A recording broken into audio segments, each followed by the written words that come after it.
The SEC could bring DeFi or decentralized finance that would target DeFi platforms. Hear me out.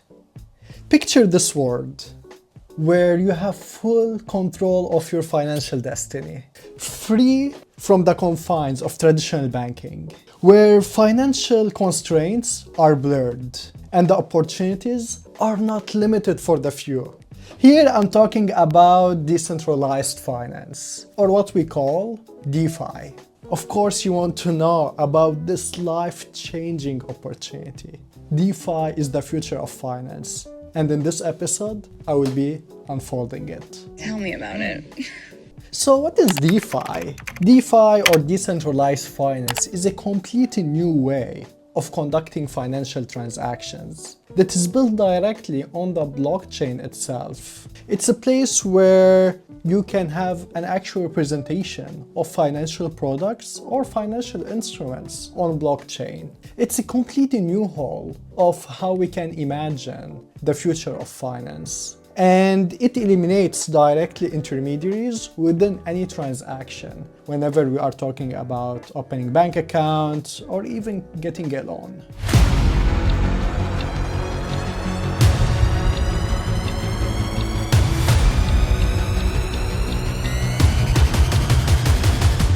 Let's talk about this very interesting example to simplify things here. What DeFi is actually about? For me, personally speaking, I think DeFi is the real meaning of financial inclusion, or if you want to say access. But what do I mean by access? Today, let's say I want to go get a loan from Chase. Whenever someone needs to get a loan in the US, you have multiple layers and policies you need to pass in order to qualify, right? And on average, in order to qualify to get a loan, you need to wait for like at least 1 to 2 weeks, 5 to 10 business days, right? You need also a good credit score, a good financial history, among many other constraints. However, on DeFi, where everything's live on blockchain, you have full access into money 24/7 at any point in your life. What do I mean by this? Instead of going to Chase and asking for a loan, you can go to any DeFi protocol and actually borrow money instantly, matter of seconds, instead of waiting for 10 actual days. And you have full access of this money. And trust me, there's no catch here. Sign me up. So whenever it comes to DeFi use cases, I can think of two major use cases. First one is borrowing and lending. Second one is what we call DApps, Decentralized Exchange. Let's talk about borrowing and lending. Like we said in the loan example before, borrowing and lending is actually providing liquidity to a protocol. And by liquidity, we mean supplying it with money. And this is called lending or liquidity providing. And the action of borrowing is whenever you want money and you ask money from a specific pool and you take it. So the process of borrowing and lending replaces the actual major intermediary here, which is a bank. So by eliminating a bank, we're eliminating first the actual time that is taking for a transaction to get processed, because using borrowing and lending on blockchain itself is instant because we're utilizing here smart contracts. On the other side, which is called DApps, Decentralized Exchanges, it's reimagining New York Stock Exchange. Or we can say it's NASDAQ or New York Stock Exchange, but on steroids. Why I'm saying this? Because we have what we call automated market making. It's the process where we can instantly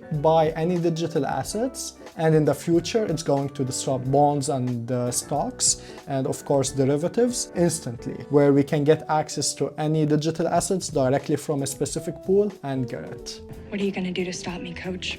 However, here it's really important to shed the light on risk management and risks associated with DeFi. DeFi is still new. The first wave came in summer 2020, and major DeFi protocols got hacked and billions of money got stolen every single year. So from that perspective, it's really important to understand how DeFi works and how to read actual DeFi protocols and to do your own due diligence whenever you are trying to approach any DeFi protocol. For example, understanding the team behind it, understanding, do they understand what they are doing? Do they have enough liquidity? Are they supported by major VCs? And actually, are they a fraud? And it's very simple to know if they are fraud based on their marketing, team history, and their actual track record. So from that perspective, it's really important to understand how to approach DeFi, because it's literally the future of finance, how I see finance evolving in the upcoming years, because it's inevitable. The benefits are super clear, and it's very interesting field to get involved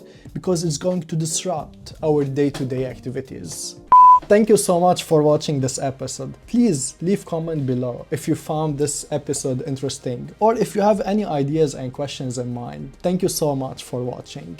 As always, don't forget to subscribe, share, and even like this video. Thank you so much. See you soon.